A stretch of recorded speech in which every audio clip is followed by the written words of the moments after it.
I'm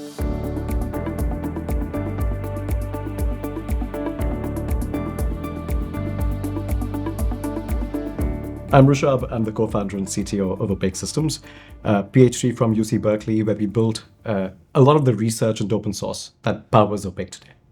Wonderful. And I'm Marshall Kirkpatrick. Thanks so much for joining us. Of course.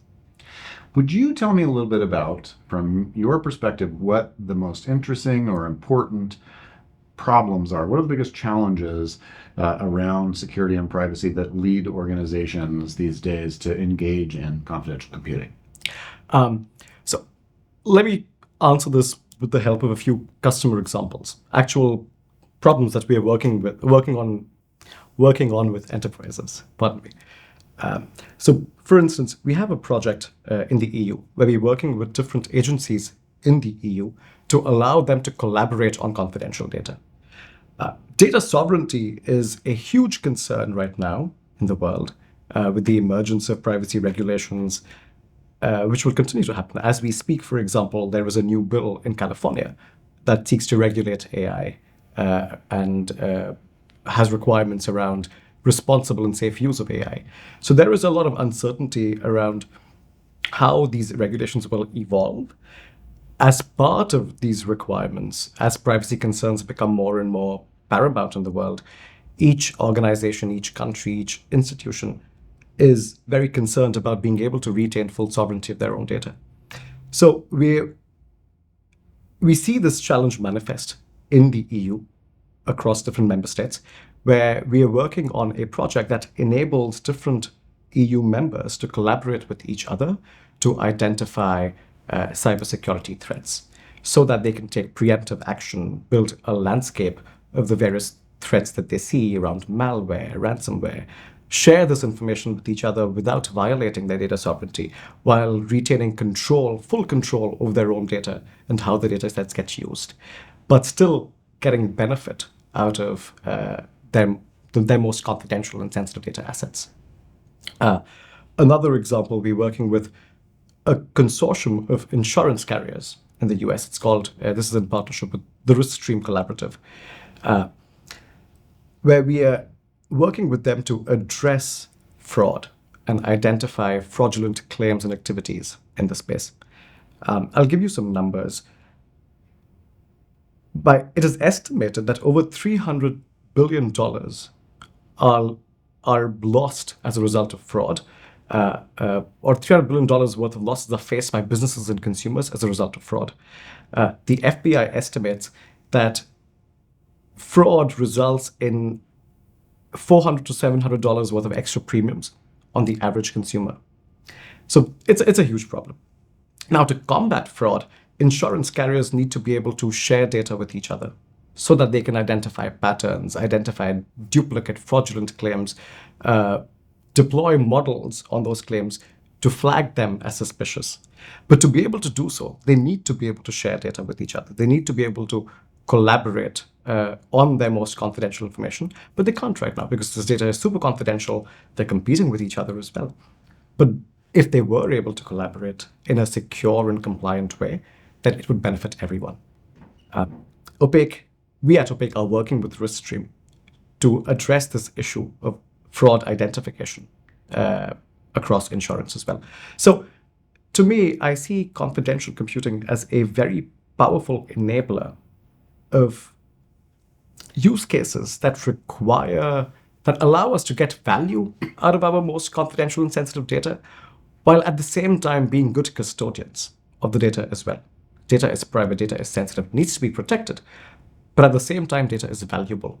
And if used in the right way, it can do a lot of good. It can improve society for the better. So a couple of use cases that I'm super excited about, and there are many more examples across finance, healthcare, public sector, and so forth. And how has the landscape changed over, say, the last year or two? I see a palpable shift around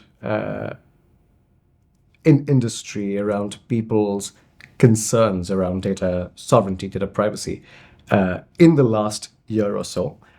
And in a large part, I think that is due to the advancement of generative AI and the weaponization of AI as well.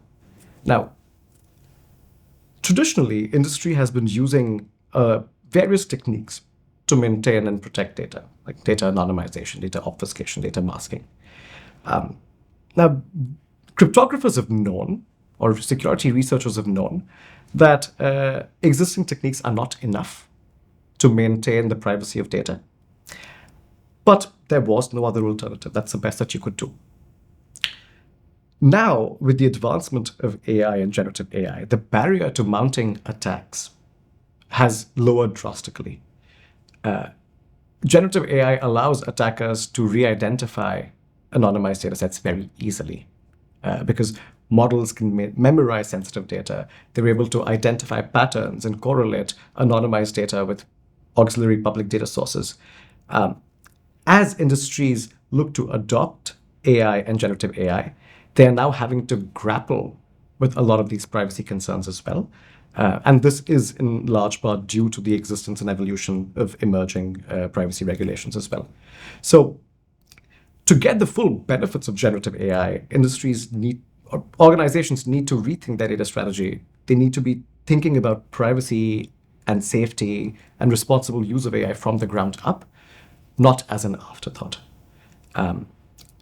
And generative AI is leading to a lot of these concerns because, well, now you're dealing with unstructured data that does not have the right governance mechanisms in place.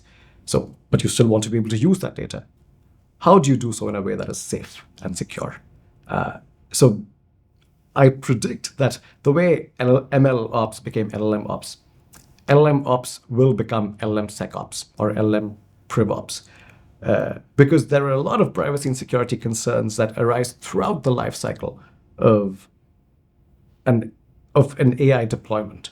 And depending on your data strategy or AI strategy, the kinds of issues that you will need to grapple with are different too. And the answers to how to address those issues are going to be different as well. And they need to be part of your architectures and your strategy from the ground up and not an afterthought. How is your strategy as a leader in AI and confidential computing, how is it changing with such a dynamic landscape? One thing that I've seen over the last year or 18 months or so is there was a time when we would talk to leaders and enterprises about Opaque and about confidential computing. There was a steep learning curve that was required on their part. We had to do a lot of education. Educate leaders about the promises of this technology and the kinds of things that they can do that they have not been able to do so far. Over the last year or so, we find that the requirement of this education, we don't need to educate people so much anymore. People are aware of the threats and of privacy and sensitivity requirements. And they're actively looking and thinking about strategies to mitigate those concerns as well. Had you been here at the last summit, you would have seen that a lot of the talks were about, here is this technology, super powerful, it's a hammer, here is what you can do with it, here are the wonderful things that this can enable. This year at the summit, over half the talks are about use cases, about customers and practitioners talking about, here is how we are using this technology in our own organizations. These are the kinds of use cases that this has allowed us to address. It allows us to protect data. It allows us to demonstrate compliance. And you don't have to take our word for it. You now get a technological assurance that data is kept private and secure and tamper-proof via a hardware root of trust. So I think the community will keep growing. I think this space is still young. But I imagine a world, I think all of us in this space, we look to a world where data protection is the default, right? All data should be processed confidentially. Confidential computing should be synonymous with computing. Like, if we take a step back and take a look at the state of data encryption and how it evolved, right? Now we're at a point where encryption at rest and encryption in transit are pretty much standardized. Everyone is adopting encryption at rest. Everyone is adopting encryption in transit. When you send messages over the internet, over the network, it is encrypted by default. And this push was also aided by the hyperscalers in my industry. Something similar will happen around encryption in use. So the final remaining problem of that three-legged encryption stool is protecting encrypting data in use. Confidential computing allows us a way to do that. And I think that's the world that we're headed towards, where all data is protected by default via confidential computing, remains encrypted in use at all times as well.